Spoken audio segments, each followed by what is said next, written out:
ನಾಡದ್ರೋಹಿ ರಾಜಕಾರಣಿಗಳಿಗೆ, ಹಿಂದಿ ಏರಿಕೆಯನ್ನು ಸಮರ್ಥಿಸುವ ಕನ್ನಡ ದ್ರೋಹಿಗಳಿಗೆ, ಹಿಂದಿ ಏರಿಕೆಯನ್ನು ಬೆಂಬಲಿಸುವ ನಾಡದ್ರೋಹಿ ರಾಜಕಾರಣಿಗಳಿಗೆ, ಗಟ್ಟಿಗ ಕನ್ನಡಿಗ ಕುವೆಂಪುಗೆ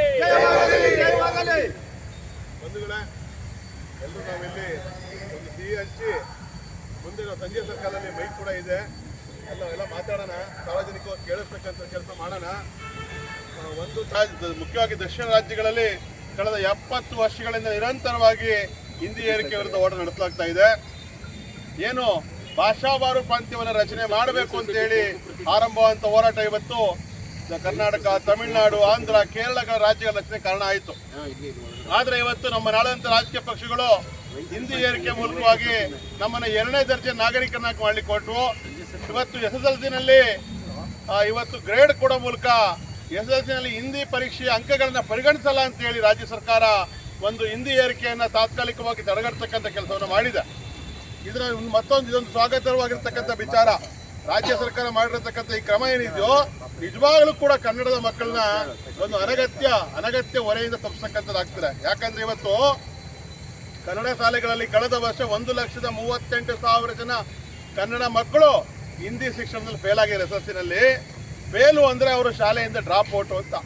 ಯಾಕೆ ಇವತ್ತು ಬಾಯಿ ಬಡ್ಕತ್ತವ್ರೆ ಬಸವರಾಜ ಹೊರಟ್ಟಿ, ಒಬ್ಬ ರಿಯಲ್ ಎಸ್ಟೇಟ್ ಇಂದ ಗೆದ್ದಿರ್ತಕ್ಕಂಥ ವಿವೇಕಾನಂದ ಅಂತಕ್ಕಂಥ ಒಬ್ಬ MLC, ಅಲ್ಲಿ ಯಾರೋ ದೇವೇಗೌಡನ ಪುಟ್ಟಣ್ಣ MLC, ಆ ಸುರೇಶ್ ಕುಮಾರ್, ಗೋವಾ ಕರಂದಾಜೆ, ಯಾಕೆ ಇವತ್ತು ಇಷ್ಟೊಂದು ಬಾಯಿ ಬಡ್ಕತ್ತವ್ರೆ ಹಿಂದಿ ಪರವಾಗಿ ಅಂದ್ರೆ 2 ವಿಚಾರ ಇದೆ. ಒಂದು ವಿಚಾರ ಖಾಸಗಿ ಶಾಲೆಗಳ ಮಾಫಿಯಾ. ಯಾಕಂದ್ರೆ ಇವತ್ತು ಹಿಂದಿಯನ್ನು ತಡೆಗಟ್ತೀವಿ ಅಂತ ಹೇಳಿದ್ರೆ ಸರ್ಕಾರಿ ಶಾಲೆಗಳ ಫಲಿತಾಂಶ ಜಾಸ್ತಿ ಆಗ್ತಾರೆ, ನಮ್ಮ ಖಾಸಗಿ ಶಾಲೆಗಳ ಪ್ರವೇಶ ಕಡಿಮೆ ಆಗ್ತಾರೆ ಅಂತ ಹೇಳಿ ಇವರು ಒಂದಿಷ್ಟು ಜನ ಬ್ಯಾಟಿಂಗ್ ಮಾಡ್ತಿದ್ದಾರೆ. ಇನ್ನೊಂದಷ್ಟು ಜನ ಈ ದೇಶದಲ್ಲಿ ಹಿಂದಿ ಮಾತಾಡ್ತಕ್ಕಂಥವ್ರು ಮಾತ್ರ ಪ್ರಜೆಗಳು, ಇನ್ನುಳಿದವರೆಲ್ಲ ದ್ವಿತೀಯ ದರ್ಜೆ ನಾಗರಿಕರು ಅಂತ ಹೇಳಿ ಮಾಡ್ಲಿಕ್ಕೆ ಕೊಟ್ಟಿರ್ತಕ್ಕಂಥ ಹಿಂದಿಯನ್ನೇ ಉಸಿರಾಡ್ತಕ್ಕಂಥ ಹಿಂದಿ ರಾಷ್ಟ್ರೀಯ ಪಕ್ಷ ಮುಖ್ಯ ಆಗಿರ್ತಕ್ಕಂಥ ಬಿಜೆಪಿಯ ನಾಯಕರಿದ್ದಾರೆ. ಸ್ವಾಮಿ, ನೀವು ಹಿಂದಿ ಬಗ್ಗೆ ಅಷ್ಟು ಒಲವಿದ್ರೆ ದಯಮಾಡಿ ಹಿಂದಿ ಮಾತಾಡ್ತಕ್ಕಂಥ ಉತ್ತರ ಪ್ರದೇಶಕ್ಕೆ ಹೋಗಿ, ಅಲ್ಲೇ ಚುನಾವಣೆ ನಿಂತ್ಕೊಳ್ಳಿ, ನೀವು ಅಲ್ಲೇ ಚುನಾವಣೆ ನಿಂತ್ಕೊಳ್ಳಿ, ಅಲ್ಲೇ ಗೆದ್ದೋಗಿ. ಕರ್ನಾಟಕದಲ್ಲಿ ಎಲೆಕ್ಷನ್ ನಿಂತ್ಕೊಳ್ಳಕ್ಕೆ ಆಗಲಿ, ನಮ್ಮನ್ನು ರೆಪೆಂಡ್ ಮಾಡಕ್ಕೆ ನೀವು ನಾಲಾಯಕ್ ಅಂತ ನಾವು ಹೇಳ್ಬೇಕಾಗ್ತದೆ. ಇವತ್ತೇನು ರಾಜ್ಯ ಸರ್ಕಾರ ಎಲ್ಲ ವಿರೋಧದ ಮಧ್ಯೆ ಕನ್ನಡ ಪರ ಹೋರಾಟಗಾರರು, ಕನ್ನಡ ಸಂಘಟನೆಗಳು, ಕನ್ನಡಿಗರ ಅಭಿವ್ಯಕ್ತಿಯ ಮಾದರಿಯಾಗಿ ಇವತ್ತು ಈ ಒಂದು ಏನು ಗ್ರೇಡಿಂಗ್ ಕೊಡ್ತಕ್ಕಂಥ ಮೂಲಕ ಹಿಂದಿ ಪರೀಕ್ಷೆಯನ್ನ SSLCಯಲ್ಲಿ ಪರಿಗಣಿಸಲ್ಲ ಅಂತ ಹೇಳೋದ್ರ ಮೂಲಕ ಈ ನಾಡಿನ ಲಕ್ಷಾಂತರ ಮಕ್ಕಳಿಗೆ ಏನು ಪದವಿ ಶಿಕ್ಷಣ ಪಡೀಲಿಕ್ಕೆ, PU ಶಿಕ್ಷಣ ಪಡೀಲಿಕ್ಕೆ, ಉನ್ನತ ಶಿಕ್ಷಣ ಪಡೀಲಿಕ್ಕೆ ಒಂದು ದಾರಿಯನ್ನ ಮಾಡಿಕೊಟ್ಟಿದೆ.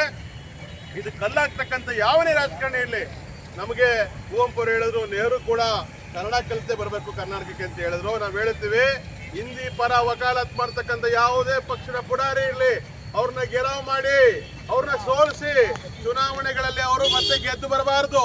ಆ ತರದ ಕೆಲಸವನ್ನ ನಾವೆಲ್ಲರೂ ಕೂಡ ಮಾಡ್ಬೇಕಾಗ್ತದೆ. ಇದು ಎಚ್ಚರಿಕೆಯನ್ನ ಕೊಡ್ತೀವಿ.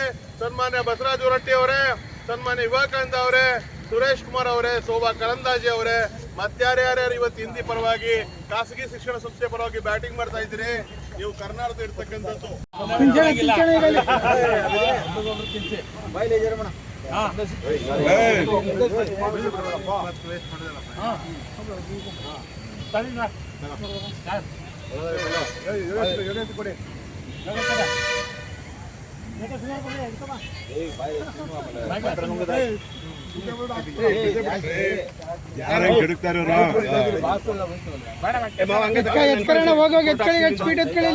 ಸಬ್ಸ್ಕ್ರೈಬ್ ಬಟನ್ ಮೇಲೆ ಕ್ಲಿಕ್ ಮಾಡಿ ಹಾಗೂ ನಮ್ಮ ಹೊಸ ವಿಡಿಯೋಸ್ ಅಪ್ಲೋಡ್ಗೋಸ್ಕರ ಪಕ್ಕದಲ್ಲಿ ಕಾಣುವ ಬೆಲ್ ಬಟನ್ ನಮ್ಮೆಲ್ಲ ವಿಡಿಯೋಗಳನ್ನ ಲೈಕ್ ಮಾಡಿ, ಶೇರ್ ಮಾಡಿ ಹಾಗೂ ಕಮೆಂಟ್ ಮಾಡಿ.